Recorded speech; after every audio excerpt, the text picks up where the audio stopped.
What's going on, everybody? It is your boy Zamboni. I am a musician and astrologer, and it is time to talk about the astrology of the week ahead. As always, I thank you so very much for being here. Special shout out to the mothers today. About, I don't know, maybe half of my audience is somebody's mom. Thank you so much for doing your damn thing out here in the world. Also, you know who doesn't get a day, but who I think also needs to be honored today is the aunties. I really, really want to shout out the aunties. Appreciate all y'all for making it happen out here. It is not easy to do this motherhood thing, and a lot of times shit falls by the wayside. And when that happens, then it is very frequently the aunties who show up and make sure that those of us who fell by the wayside don't die. So I really, really appreciate all y'all aunties who sometimes are mothers and sometimes are not, and all of the mothers who make the whole thing go round. We super appreciate all y'all for being here. Thank you. To the fam, if any of y'all want to check out some of the work that I do, there's a breathing exercise which is available on YouTube and Spotify, Tidal, Pandora, and all this. You can find I just released a podcast this week. It's called What Is the Time? There is, I don't know, there's a bunch of stuff like that. Oh, today's the last day. If you used ZF23 on the website, today is it. This is the last day. You can get a big discount off of readings. So make sure and check that out by the end of the day today. Let's talk about the astrology of the week ahead.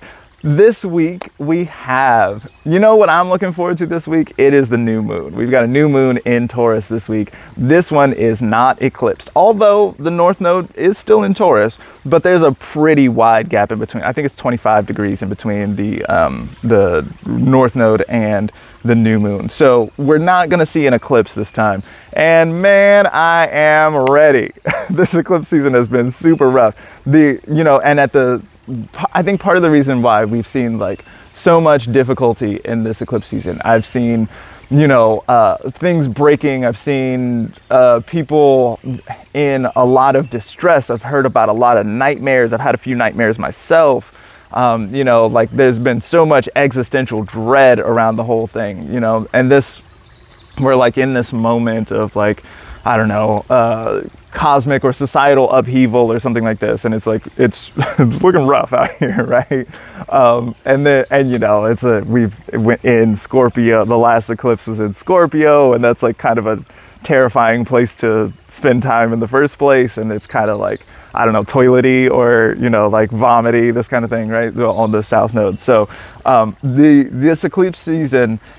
And eclipses are never like limited to the day when the eclipse happens, right? Or the particular moment. There's all this like extra time around it, right? Which is part of the reason why I'm so excited for this new moon to sort of like turn over a new leaf. We get to start a next lunar cycle and think some next thoughts about some stuff.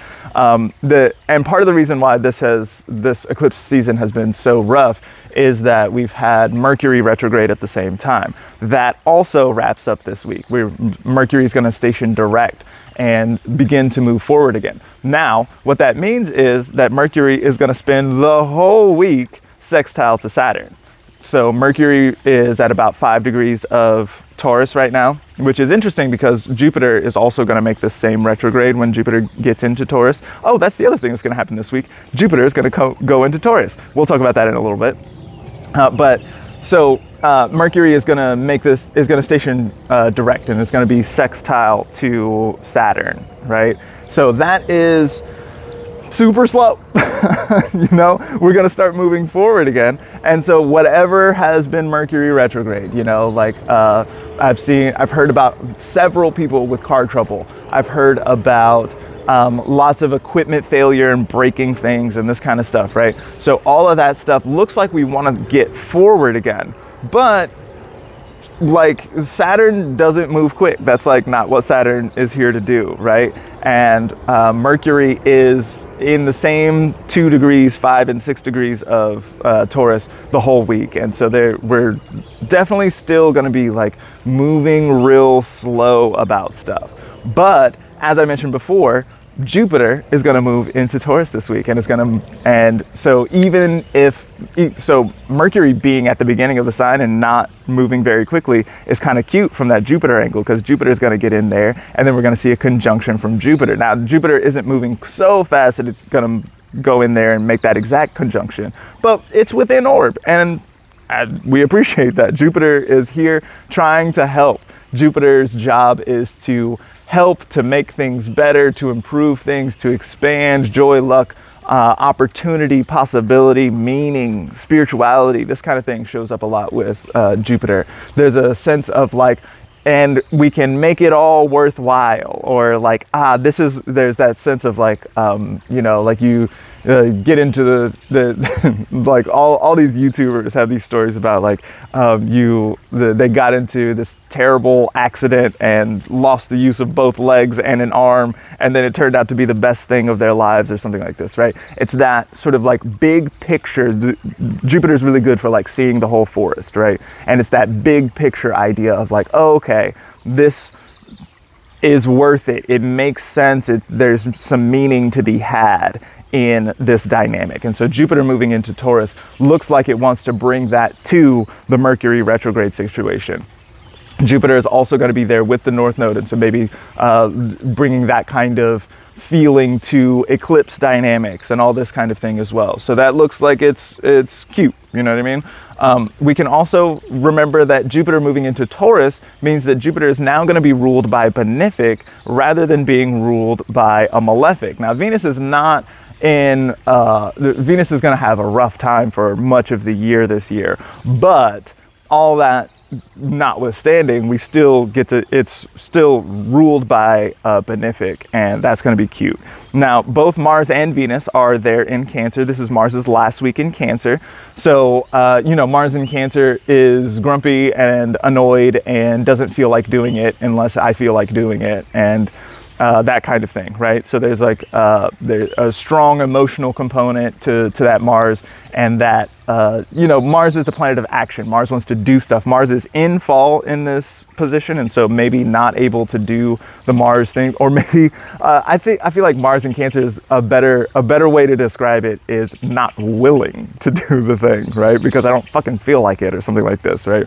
So this is Mars's last week in Cancer. Venus is also there in Cancer and is maybe like a little annoyed by that Mars or whatever, but Venus in Cancer is cute. We like to see, I personally like to see a Venus in Cancer, and so to see Jupiter moving into Taurus ruled by that Venus in Cancer, that looks like it looks sweet. It looks like there's some cooperation or some harmony that's going to be available here in some kind of way. I really am looking forward to seeing how that goes. Jupiter is going to be in Taurus for a year, so there's going to be plenty of time to see how the Jupiter things go, see what's up. You know, Jupiter moving into Taurus, we can think about, you know, Uranus has been in Taurus for a while, and the North Node and eclipses have been going on in Taurus for a while. And so there's been a lot of upheaval in that area of the sky and your chart, right?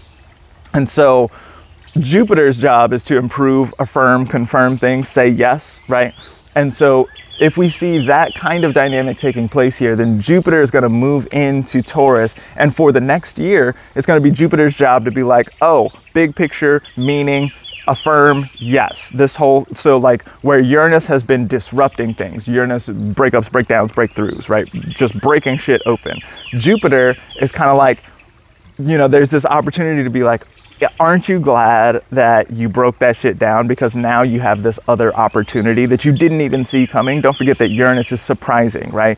So there's these breakups, breakdowns, breakthroughs, and then also eclipses are shadowy and uncertain. You don't necessarily know what's going on. So you might, as of today, Jupiter is not in Taurus yet. We might not see that opportunity. Might feel like a failure, might feel like it's not, like, fuck all of this, you know, like that's been in an area of my chart where it's like, how am I gonna break up with more people? I'm out of people to break up with, right? So like there's this feeling of, it's like kind of bleak, right? But as Jupiter moves in, then there's this sense of, let's remember that Jupiter is a very bright star in the sky. There's this sense of like shining a bit of light, bringing some hope and possibility and opportunity to this area of the sky. So it looks like things are shifting toward help and improvement this week, and I'm looking forward to that myself. Thank you so much for being here. Don't forget to get a reading ZF23 on the website zambonifong.com. Check y'all later.